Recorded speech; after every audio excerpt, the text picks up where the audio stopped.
अस्सलाम वालेकुम। तो दोस्तों, आज की इस वीडियो में हम कोर्स स्पेशल फंक्शंस का एक नया चैप्टर नंबर 4 स्टार्ट करने लगे हैं, जिसका नाम है हाइपर ज्योमेट्रिक फंक्शन। तो अभी क्योंकि मैं फ़िलहाल मेरे पास ये पीडीएफ फॉर्म में नोट्स हैं, तो इनका मैं सिर्फ आपको डिटेल में ओवरव्यू दूंगा।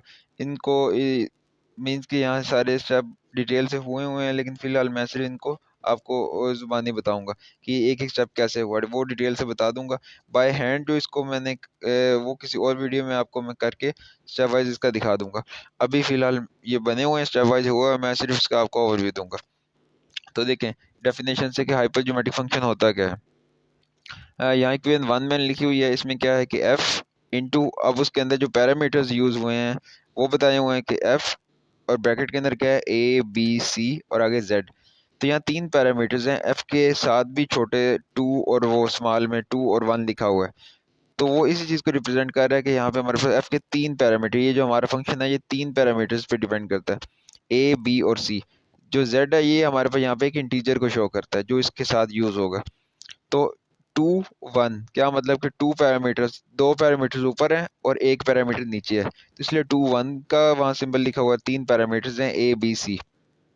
तो ये फंक्शन जो एफ है हमारा, ये किसके इक्वल है, summation n is equal to 0 से इन्फिनिटी, और आगे ये ए, और ब्रैकेट में जो नीचे एन है इसको हम कैसे पढ़ेंगे, ए और फैक्टोरियल एन। ठीक है, इसी तरह B factorial n, C factorial n, आगे जेड की power n over n factorial. ये इक्वेशन 1।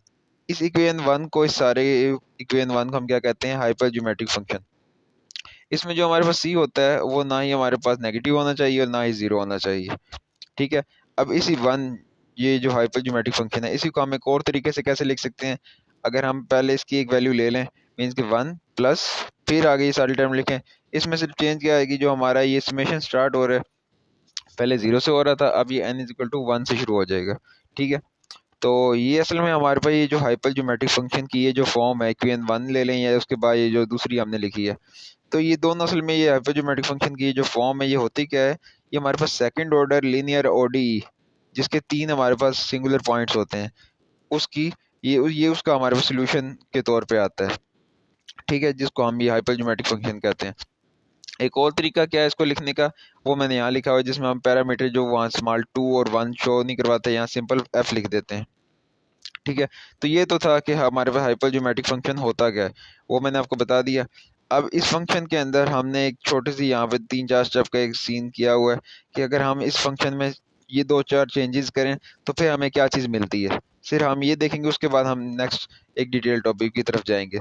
तो वो क्या है कि अगर ये इक्वेशन 1 जो है, इसमें हम क्या करें, ए और सी को इक्वल कर दें और बी को 1 कर दें, तो हमारे पास क्या चीज़ बन के आएगी।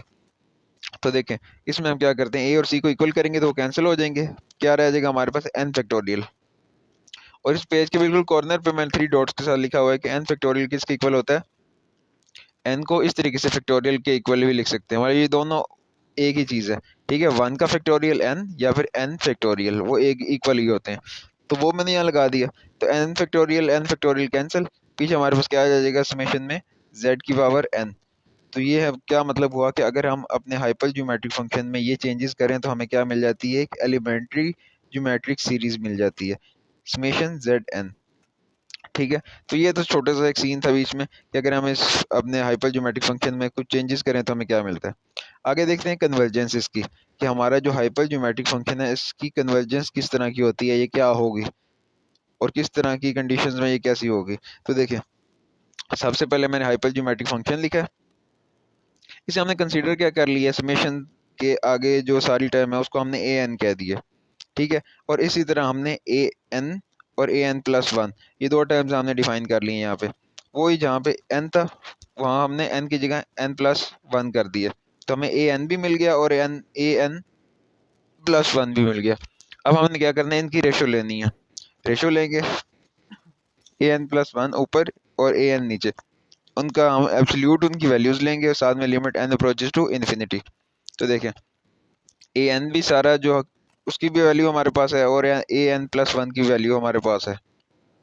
पहले मैंने ए एन प्लस 1 की सारी वैल्यू लिखी और उसके बाद दूसरी वैल्यू लिखी। ठीक है, इसमें थोड़ी सी सिंप्लीफिकेशन है, ये आप खुद भी ध्यान से देखेंगे तो हो जाएगी। पहले तो जो ए बी सी जितनी भी है वो सारी हमने उसी तरतीब से लिख ली सारी। अब देखें, जो हमारे पास रिमेनिंग टर्म्स थी वो हमने कैसे लिखी हैं, जेड देख लें, जेड एन प्लस वन ऊपर है और नीचे जेड एन था, वो ऊपर आएगा तो एन और एन कैंसिल हो जाएंगे, खाली जेड रह जाएगा। इसी तरह जो हमारे पास नीचे कितना है, एन प्लस वन फैक्टोरियल और ऊपर एन फैक्टोरियल है, ठीक है। तो ये जो नीचे वाला है इसको भी हम इसी तरीके से ओपन करेंगे, एन प्लस वन फैक्टोरियल और आगे एन फैक्टोरियल, तो वो एन फैक्टोरियल और एन फैक्टोरियल कैंसिल हो जाएंगे, एन प्लस वन रह जाएगा। तो यहाँ तक हम लोग पहुँच गए। अब ये जो हमारे पास अंदर इसके ये जो हमने एक एब्सोल्यूट वैल्यू ली हुई है, इसमें जो टर्म्स बन रही हैं ए और इसके आगे हमारे पास फैक्टोरियल में क्या आ रहा है, एन प्लस वन। इसी तरह बी फैक्टोरियल में क्या आ रहा है, एन प्लस वन। इसी तरह नीचे बटे के देखें तो वहाँ पे भी क्या है, सी और फैक्टोरियल में क्या आ रहा है, एन प्लस वन। तो जब भी इस तरह का हमारे पास होगी कोई वैल्यू तो उसको हम कैसे सॉल्व करेंगे, तो फैक्टोरियल जो होता है उसको हम इस तरीके से ओपन करते हैं, जैसे मैंने यहाँ पे एक बॉक्स के अंदर लिखा भी हुआ है कि ए एन प्लस वन, उसको हम कैसे ओपन करते हैं, पहले ए, फिर उसमें बारी बारी एक एक नंबर हमें बढ़ाते जाते हैं, पहले ए, फिर ए प्लस वन, फिर ए प्लस टू, ए प्लस थ्री, इस तरह 100 चलते जाते हैं। और जहाँ तक हमारे पास अभी यहाँ ब्रैकेट के नीचे ये छोटा सा एन प्लस वन लिखा हुआ है, हम क्या करते हैं, यहाँ तक लिख के फिर एक माइनस वन, मतलब उससे एक काम तक हम जाते हैं जितना भी वो हो, तो वहां तक पहुंच जाएंगे। तो वन प्लस वन और माइनस वन कैंसिल, क्या रह जाएगा, लास्ट टर्म क्या रह जाएगी हमारे पास, ए प्लस एन, ठीक है। तो ए प्लस एन ये जो लास्ट टर्म है, अगर इसको हम एक साइड पे रखें, उससे पहले पहले सारी टर्म्स को देखें तो वो हमारे पास वापस समराइज होके क्या बन जाएगी, ए की पावर एन फैक्टोरियल, ठीक है। अंदर ए और ब्रैकेट के बाद छोटा सा एन इसमें आ जाएगी, और साथ में ए प्लस एन हमारे पास वैसे ही आ जाएगा। मीन्स कि हमने क्या कर लिया, ए प्लस एन की वैल्यू निकाल ली, ठीक है। इसी तरह बी प्लस एन और सी प्लस एन की भी वैल्यू हम निकाल लेंगे। अब ये तमाम वैल्यूज हम क्या करेंगे, ऊपर जो हमने ये फॉर्म बनाई थी उसमें पुट कर देंगे।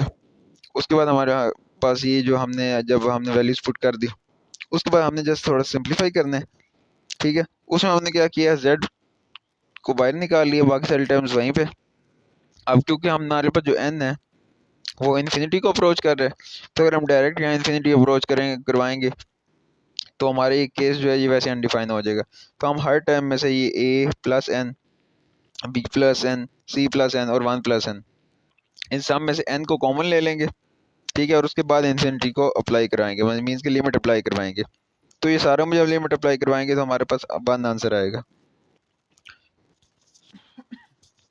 तो हमारे पास एट द एंड क्या मिलेगा कि जब हमने इसकी रेशो ली तो वो किसकी इक्वल आई, जेड मार्ड के।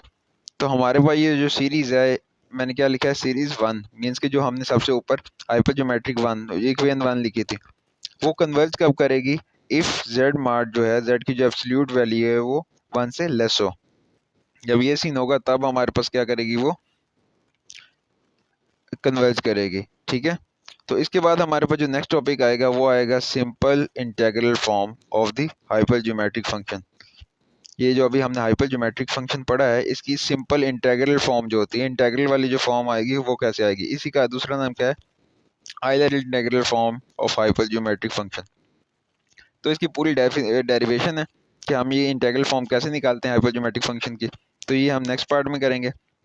इस पार्ट में हमने क्या किया, हाइपरज्योमेट्रिक फंक्शन को देखा है वो क्या होता है, उसकी कन्वर्जेंस के बारे में देखा है, इन दो चीज़ों को हमने देखा इस वीडियो में।